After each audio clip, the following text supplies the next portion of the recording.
दोस्तों major tips एकदम channel में आपका स्वागत है।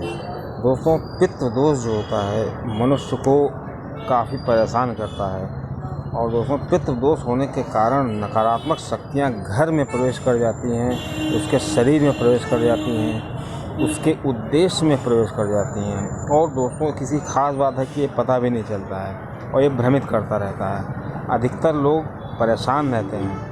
जो लोग परेशान रहते हैं उनको लगता है कि कोई ऊपरी बाधा है। दोस्तों जब वो किसी भगत से पूछते हैं तो वो भगत उनको अपने हिसाब से चीज़ें बताता है। और दोस्तों पितृ दोष और ऊपरी बाधा दोनों बहुत अलग अलग चीज़ें हैं। ये अलग बात है कि जो पितृ दोष होते हैं वो बहुत हद तक ऊपरी बाधाओं को संभाल लेते हैं, लेकिन अगर कोई पितृ संभाल लेते हैं, लेकिन अगर पितृ दोष है तो उन बाधाओं को संभालने के बजाय उनको अच्छा रास्ता मिल जाता है। दोस्तों अगर कोई ऊपरी बाधा है या पितृ दोष है, इसको पहचानने के लिए जब कोई भगत का सहारा लिया जाता है तो भगत चूँकि पहचानने में मिस्टेक कर सकते हैं, क्योंकि पितृ दोष के लक्षण ऐसे होते हैं कि शायद बहुत लोग पकड़ नहीं पाते हैं। इसके लिए बहुत अनुभव की ज़रूरत होती है। और दोस्तों वो समाधान जो करते हैं वो ऊपरी बाधा का करते हैं। जो वो पैकेज बनाते हैं समाधान का वो ऊपरी बाधा का होता है, लेकिन समस्या पितृ दोष की होती है। तो इससे क्या होता है, जब हम पितृ दोष की समस्या में समाधान करते हैं ऊपरी बाधा का, तो पितृ दोष और विकराल रूप ले लेते हैं, क्योंकि इससे पितरों को परेशानियां होती है। अगर कोई भगत पितरों को बाधाओं से, ऊपरी बाधाओं के मंत्रों से, उनकी विधियों से हटाने का प्रयास करेंगे तो इससे पितरों को परेशानियां आती हैं। और दोस्तों इससे क्या होता है कि जो पितृ होते हैं, जो हमसे नाराज़ हैं, वो भगत को तो कुछ नहीं करते हैं लेकिन हमारी परेशानियां और बढ़ा देते हैं। दोस्तों लोग भटकते रहते हैं इधर उधर और दिखाते हैं, और वो एक के बाद दूसरे को दिखाते हैं, और दोस्तों उनको आराम नहीं मिलता है। दोस्तों उसका कारण ये है कि पितृ दोष अक्सर कोई पकड़ नहीं पाता इतनी जल्दी, उसको पकड़ना बहुत आसान होता है, लेकिन उसमें अगर कोई अपना दूसरा दिमाग लगाएगा तो उसमें फिर उसको दिक्कत भी होगी। दोस्तों पितृ दोष के लक्षण मैं आपको बताऊंगा, जिससे कि आप उसको आसानी से उनके सिम्टम्स को पहचान जाएंगे। दोस्तों जब क्या होता है, पितृ दोष होते हैं तो अक्सर क्या होता है, शमशान से या चौराहे से कोई बाधा लग जाती है और वो हमारे कामों में रुकावट डालती है, हमारे उद्देश्यों को पूरा नहीं होने देती है। दोस्तों जब भगत कथित प्रेत या बाधा को यातनाएं देते हैं तो परिणाम स्वरूप पितृ और भयंकर रूप धारण कर लेते हैं।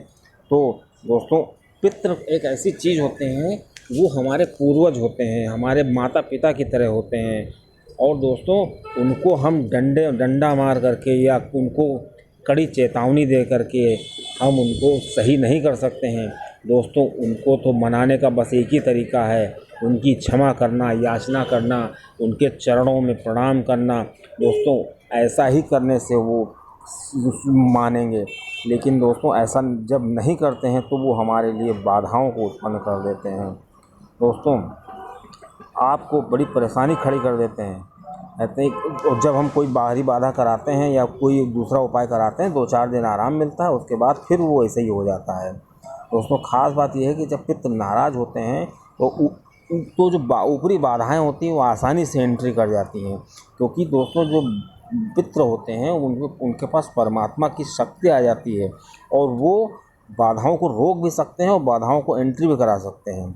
और दोस्तों तांत्रिक क्रिया उसमें आसानी से एंट्री कर जाती है। अगर कोई तांत्रिक या कोई आपका दुश्मन लगा हुआ है तो वो आसानी से आपको एंटर कर जाता है उसमें।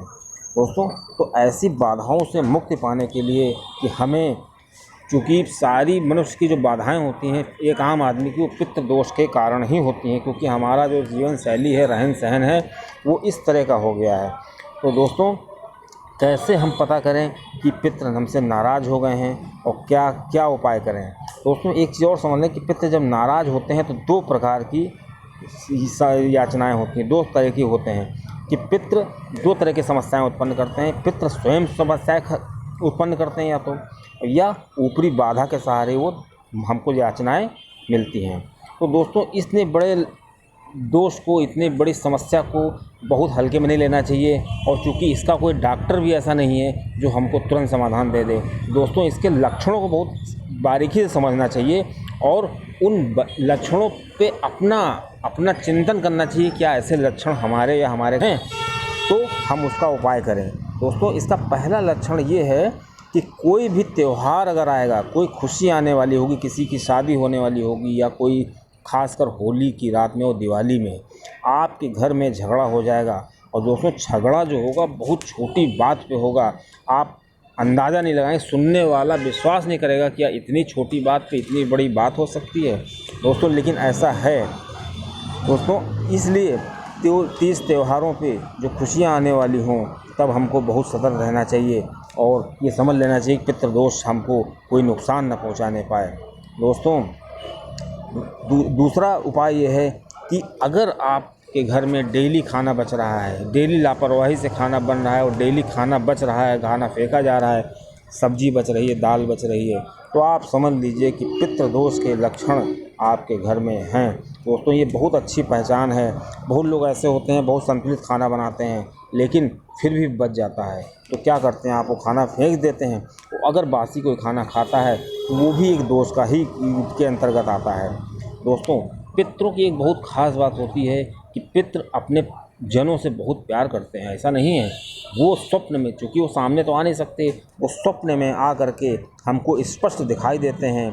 और प्रसन्न मुद्रा में अगर वो हैं या अप्रसन्न मुद्रा में है, अगर चूँकि वो प्रसन्न मुद्रा में हैं तब तो ठीक है, हमारे ऊपर कोई पितृ दोष नहीं है। लेकिन अगर दोस्तों, अगर पितृ हमारे स्वप्न में आ रहे हैं लेकिन वो नाराज़ हैं और दीनहीन दिशा में दिखाई दे रहे हैं, वो भूखे प्यासे दिखाई दे रहे हैं, क्रोधित हैं, वो किसी को क्रोध में कुछ कह रहे हैं, तो दोस्तों समझ लेना चाहिए कि पितृ दोष हमारा बहुत प्रबल हो चुका है। दोस्तों, सबसे ख़ास बात ये होता है कि अमावस्या के दिन पितृ जो होते हैं काफ़ी प्रबल हो जाते हैं, क्योंकि इस दिन अगर माहौल जो है लड़ाई झगड़े का बन जाता है, कहीं छोटी छोटी बातें हो जाती हैं।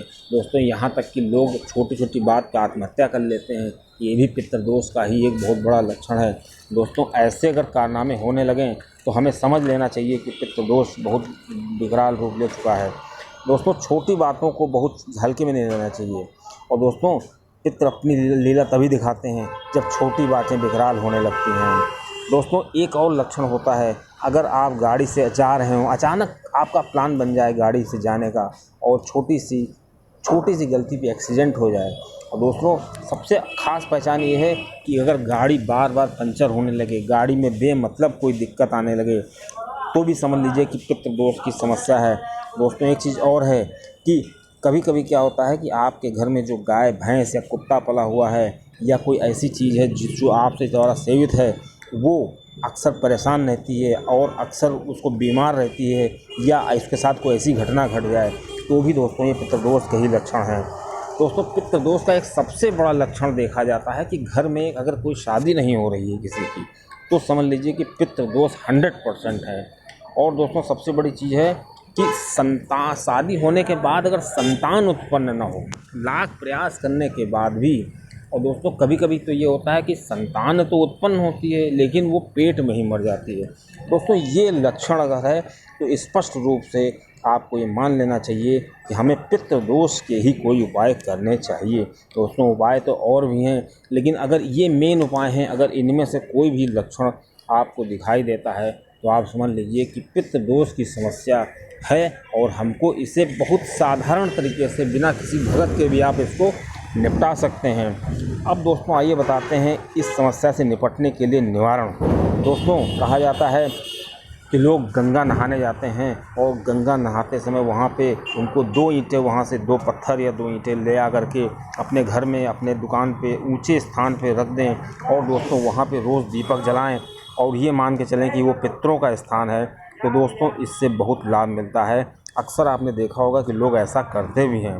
दोस्तों, दूसरा उपाय है कि 2 लौंग डालकर अगर सूर्य को जल चढ़ाया जाए और ओम मम सर पितृ देवाय नमः का जाप किया जाए, उस मंत्र को बोला जाए, तो इससे भी पितृ बहुत जल्दी शांत हो जाते हैं। दोस्तों, एक बहुत अच्छा उपाय है, क्योंकि सारे उपाय लोग नहीं कर पाते हैं, खुद ही देर में सो के उठते हैं, जल कहाँ से चढ़ाएंगे।